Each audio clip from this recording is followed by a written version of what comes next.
Hello, video को like कीजिए और चैनल को सब्सक्राइब कीजिए। Hello, good morning and welcome back. Exercise 1.3 में प्रश्न नंबर 1 करने के बाद मैंने आपको पिछली क्लास में कुछ इस प्रकार के प्रश्न करवाए थे कि निम्न को भिन्न पी बड़े क्यू के रूप में लिखिए जहाँ पर क्यू बराबर नहीं है 0 के। तो निम्न को भिन्न पी बड़े क्यू के रूप में लिखिए। मैंने आपको कहा था कि हम जो है शांत और अशांत आवर्ती संख्याओं को भिन्न पी बड़े क्यू के रूप में लिख सकते हैं, क्योंकि शांत और अशांत आवर्ती प्रमेय संख्याएं कहलाती हैं। तो शांत और अशांत आवर्ती प्रमेय संख्याएं कहलाती हैं, जबकि अशांत अनावर्ती को अप्रमेय संख्या कहते हैं। तो मैंने आपको पिछले अध्याय में करवाए थे, पिछली क्लास में करवाए थे कि निम्न को भिन्न पी बड़े क्यू के रूप में लिखिए। मैंने आपसे आपको 2-3 एग्जाम्पल करवाए थे। उनमें मैंने आपको कुछ संख्याएं कराई थी शांत वाली, कुछ कराई थी अशांत आवर्ती वाली। मान लीजिए 2.51 ये कराया था मैंने आपको कुछ इस प्रकार से इसको भिन्न पी बटे क्यू के रूप में बनाना है। तो इसके लिए मैंने आपको समझाया था कि 2.51 में से पॉइंट खुड़ा दीजिए, ये बचा 251 और बटे में देखिए, चूंकि यहाँ पर दशमलव के बाद 2 संख्याएं हैं, इस टाइम क्या लिखेंगे यहाँ 2 जीरो, यानी कि क्या लिखेंगे 100। तो इस तरह की कुछ संख्याएं जो कि शांत थी वो मैंने आपको भिन्न पी बटे क्यू के रूप में चयन करवाने सिखाई थी। और प्रश्न नंबर 2 एक अशांत आवर्ती भी समझाया था मैंने आपको। मैंने कोई संख्या 0.37 बार, इस तरह की संख्याएं यहाँ पे 0.37 बार है, चूँकि अशांत आवर्ती है। तो इसको भिन्न पी बटे क्यू के रूप में बदलने का तरीका इस तरह से नहीं होगा, कुछ अलग तरीके से होगा। मान लो यहाँ पे 0.37 बार, यहाँ पर आप देख रहे हैं कि दशमलव के बाद है 3-7 और दोनों पर बार लिखा हुआ है। तो इसको भिन्न पी बटे क्यू के रूप में बदलने का तरीका कुछ और होगा। अगर मान लीजिए ये प्रश्न ऐसा इस तरह से लिखा होगा कि 0.31, तो हम इसको क्या कहेंगे, शांत कहेंगे। इसको हम कैसे बदलेंगे, 31/100, चूँकि यहाँ पर जो दशमलव के बाद 2 अंक है, इसके बटे में क्या आएगा 100। तो 0.31 एक अलग संख्या हो गई और 0.37 बार कुछ अलग संख्या हो गई। तो इसको अगर ये 37 भी है, मान लीजिए 0.37 भी है, तो इसको हम वही करेंगे 37/100, क्योंकि दशमलव के बाद 2 अंक है तो बटे में क्या आएगा 100 आएगा। क्योंकि अच्छा इस समय से 0.37, लेकिन मैं आपको फिर ये कह रहा हूँ कि 0.37 और 0.37 बार में अंतर होता है। ये शांत है और ये अशांत आवर्ती है। तो अशांत आवर्ती को भिन्न पी बटे क्यू के रूप में बदलने का तरीका मैंने आपको पिछले उसमें कराया था। 1-2 प्रश्न एग्जाम्पल मैं आपको और करा रहा हूँ। मैंने आपको इसको समझाया था हल करने के लिए। इसको आप लिखेंगे कि हल माना x = 0.37 बार। तो जो अशांत आवर्ती संख्याएं लिखी होंगी उनको भिन्न पी बटे क्यू के रूप में बदलने के लिए आपको उसको मानना पड़ेगा x = 0.37 बार, या x = 0.373737 और उसको हम लिखेंगे यहाँ ... क्योंकि हम जानते हैं कि 37 बार मीन्स क्या होता है, 37 मीन्स 3-7 की पुनरावृत्ति बार बार हो रही है। इसको मैंने आपको समीकरण 1 माना था। तब मैंने आपको ये समझाया था कि जो है हम लिखेंगे दोनों पक्षों में किससे गुणा करना है, 100 से। हम यहाँ ये देखेंगे कि जो है कि प्रश्न में जो है दशमलव के बाद 2 अंकों का समूह है। 2 अंक है ऐसा नहीं, 2 अंकों का समूह है, 2 अंक नहीं है, 2 अंकों का समूह है। चूंकि 2 अंकों का समूह है तो हमको किससे गुणा करना पड़ेगा, दोनों पक्षों में 100 से गुणा करना पड़ेगा। हम यहाँ लिखेंगे दोनों पक्षों में 100 से गुणा करने पर, दोनों पक्षों में 100 से गुणा करने पर, चूंकि दशमलव के बाद 2 अंक हैं और 2 शून्य किस में होती हैं, 100 में होती हैं। अब उसके बाद हमने दोनों पक्षों में 100 से गुणा कैसे करना है, समीकरण 1 के कि यहाँ पर गुणा करो 100 में, तो हम इसको रखेंगे x को 100x बराबर, और जब हम इसको 100 से गुणा करेंगे, चूंकि 100 में 2 शून्य होती हैं, इसलिए दशमलव 2 स्थान दाईं ओर जाएगा। तो यहाँ से देखिए 2 स्थान 2 स्थान यहाँ पर आएगा, 37.3737 आएगा, फिर 37.373737 समीकरण क्या बन जाएगा, ये 2, ये समीकरण क्या बन गया 2। तो वही मैंने तब आपको समझा था कि जो है इसके बाद क्या करेंगे, समीकरण 2 से समीकरण 1 क्या करेंगे, घटाएंगे। तो हम यहाँ लिखेंगे समीकरण 2 से समीकरण 1 को घटाने पर, इस तरह से समीकरण 2 से समीकरण 1 को घटाने पर, तो पहले आप लिखिए 2 को, यहाँ लिखेंगे आप 100x, ये 2 समीकरण ये है 37.373737 इस तरह से इसको डैश कर देना। समीकरण 1 घटाना है तो 1 ये है x बराबर 0.3737 और क्या इस तरह से आता रहेगा। अब चूंकि आप घटाना है तो घटाने के हम यहाँ माइनस करेंगे, यहाँ माइनस करेंगे और यहाँ भी क्या लिखेंगे, माइनस लिखेंगे। 100 से 1 घटाइए कितना हुआ, 99x बराबर। अब यहाँ देखिए यहाँ पर कैसे घटाएंगे आप, ये पॉइंट उतारेंगे, पॉइंट के बाद 37 है, पूरा घट गया तो क्या बच जाएगा, 0 बचेगा। और पॉइंट से पहले क्या है, 37 में से 0 कम करो, 37 ही रहेगा। हम लिखेंगे उसको या x बराबर 37/99, क्योंकि 99 को हम x से गुणा कर रहे हैं तो गुणा का उल्टा क्या हो गया यहाँ पर डिवाइड यानी कि भाग हो गया। तो x का मान आ गया 36/99 आ गया, यानी कि जो हमने सवाल लिखा हुआ था 0.37 बार उसको भिन्न p/q के रूप में बदलने के बाद इसका आंसर आया 37/99। हम इसको लिखेंगे अतः जो सवाल था इसको लीजिए लास्ट में, अतः 0.37 बार इक्वल टू 37/99 इस तरह। अतः 0.37 बार इक्वल टू 37/99। अब अगला प्रश्न है 0.3 बार।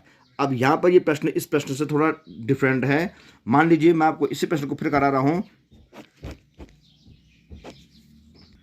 यहाँ पे यही प्रश्न लिखा हुआ मैंने, यहाँ लिखा हुआ था 0.37 बार, यहाँ भी लिखा हुआ मेरा अगला प्रश्न 0.37 बार।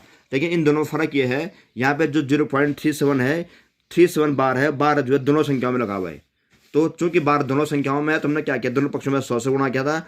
अब मैं आपको कुछ अलग प्रकार के प्रश्न करा रहा हूँ, ये भी आसानता आवर्ती हैं, परंतु यहाँ पर क्या लिखा है 0.37 बार लिखा हुआ है और बार केवल 7 पर है। तो इस प्रश्न में और इस प्रश्न में यही अंतर है कि इस प्रश्न में जो है 0.37 बार यानी कि बार जो दोनों संख्याओं पे लगा हुआ है, जबकि इस प्रश्न में बार जो है केवल क्या 7 पर ही लगा हुआ है। तो इस प्रश्न को ये भी आसान आवर्ती है इसकी तरह। अब इस प्रश्न को करने का तरीका ऐसे थोड़ा अलग होगा।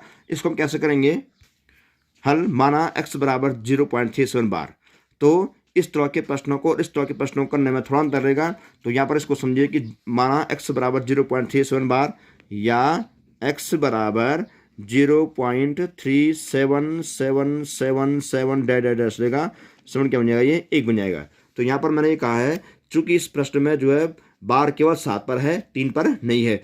चूंकि बार केवल 7 पर है, 3 पर नहीं है, तो हम 3 को हम 1 बार लिखेंगे और 7 को हम क्या लिखेंगे, बार बार लिखेंगे। ये समीकरण 1 बन जाएगा इसी प्रश्न की तरह। अब यहाँ पे हमने इसको ऐसे कर दिया। अब यहाँ पर आपको जरा गौर करना है इस चीज़ पे कि हमें यहाँ पे देखना पड़ेगा कि यहाँ पे ये देखिए दशमलव के बाद कुल संख्याएं 2 हैं, लेकिन दशमलव के बाद हम देखेंगे कितनी संख्याओं पर बार नहीं है। ध्यान रहे कितनी संख्याओं पर बार नहीं है, कितनी संख्याओं पर बार है नहीं, कितनी संख्याओं पर बार नहीं है। तो हम यहाँ देख रहे हैं कि दशमलव के बाद जो है एक संख्या पर बार नहीं है, एक संख्या पर बार नहीं है, यानी कि एक संख्या पर बार नहीं मीन्स एक संख्या में 10 से गुणा करना पड़ेगा। तो हमको पहले उसमें हमको क्या करना पड़ेगा, दोनों पक्षों में 10 से गुणा करने पर, क्योंकि एक संख्या पर बार नहीं है। हम यहाँ लिखेंगे दोनों पक्षों में 10 से गुणा करने पर, दोनों पक्षों में 10 से गुणा करने पर। तो 10 से गुणा कर रहे हैं आप, तो पहले इसको 10 से गुणा कीजिए, 10x बराबर इसको 10 से गुणा कीजिए 3.777 समीकरण क्या बन जाएगा, ये 2। चूंकि मैंने आपको यहाँ 10 से गुणा करने के लिए कहा है, तो 10 से गुणा करने पर चूंकि 10 में एक शून्य होती है, इसलिए दशमलव एक स्थान यहाँ से एक स्थान दाईं तरफ जाएगा, 1 0 इसलिए एक स्थान जाएगा।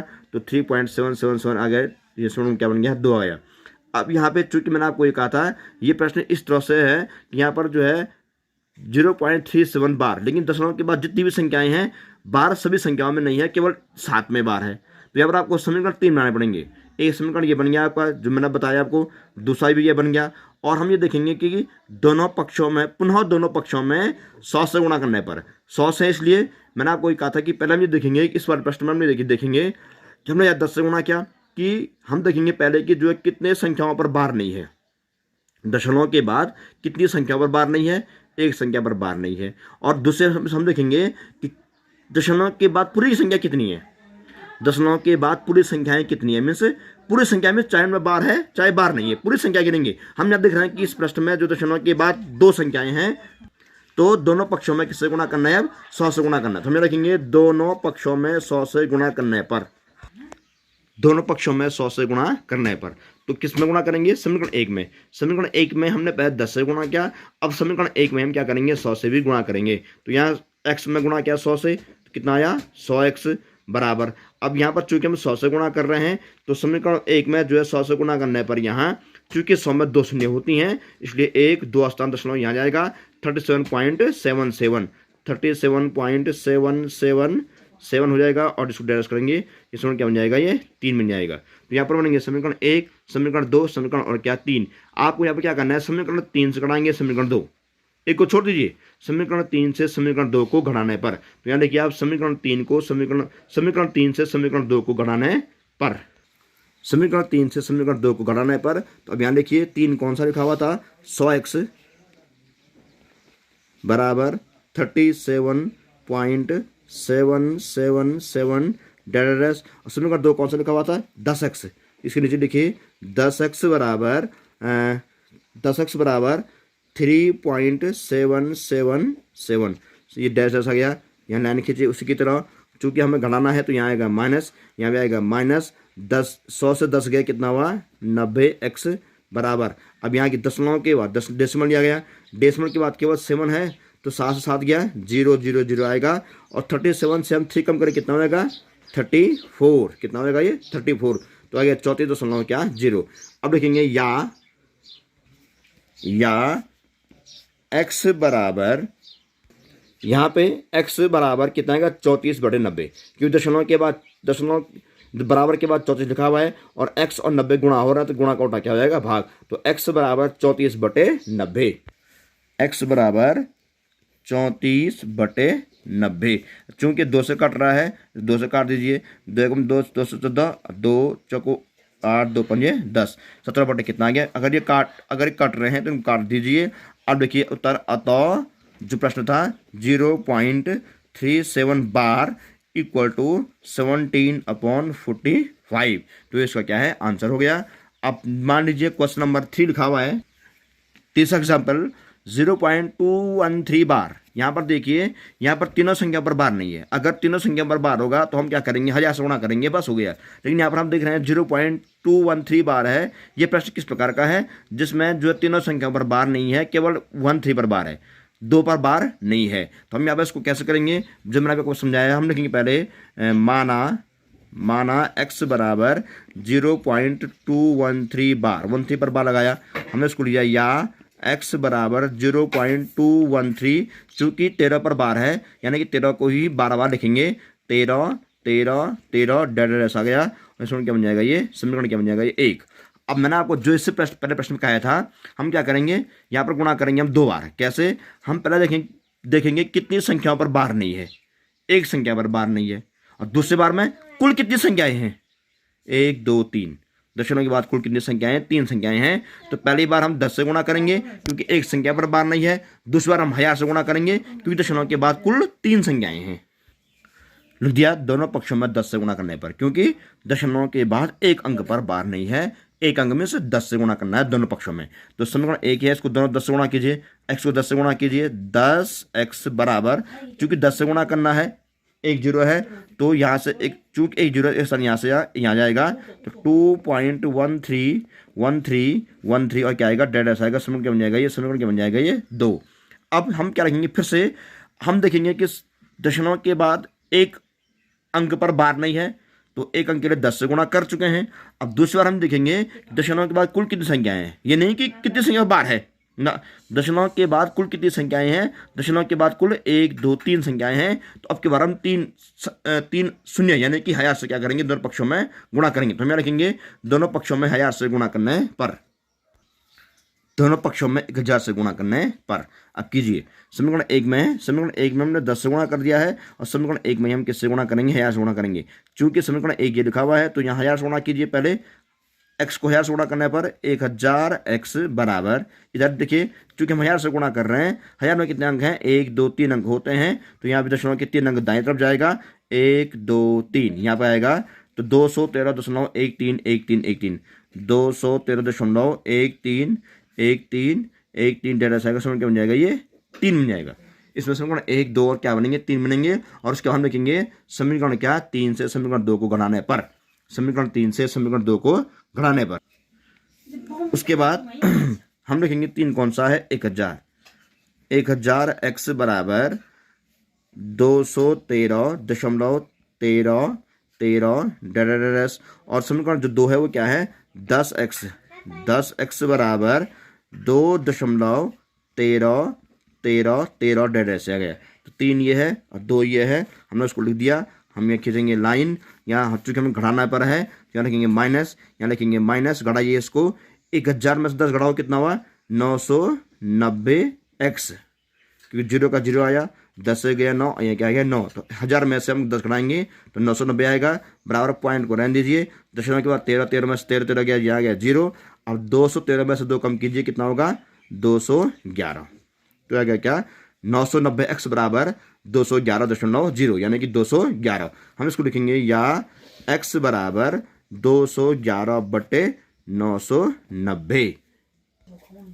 लास्ट में अतः जो प्रश्न दे रखा था उसने 0.213 बार इक्वल टू 211/990।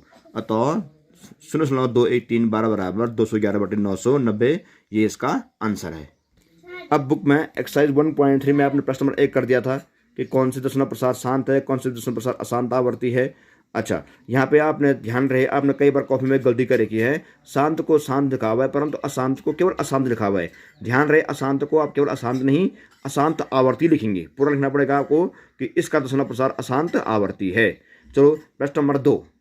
प्रश्न नंबर 2 से पहले प्रश्न नंबर 3 देखिए, जो मैंने आपको कराया। प्रश्न नंबर 3 आपके लिए होमवर्क में है, इसको फिर कॉपी में करेंगे। निम्न को P/Q के रूप में व्यक्त कीजिए। जो मैं आपको समझा रहा हूँ वही प्रश्न है ये। 0.6 बार, 0.47 बार, 0.001 बार। यहाँ पहले प्रश्न में 0.6 बार, 6 पर क्या है, बार लगा हुआ है तो 10 से गुणा करना पड़ेगा दोनों पक्षों में। यहाँ पर 0.47 बार है परंतु बार 47 पे नहीं है, बार केवल 7 पे लगा हुआ है।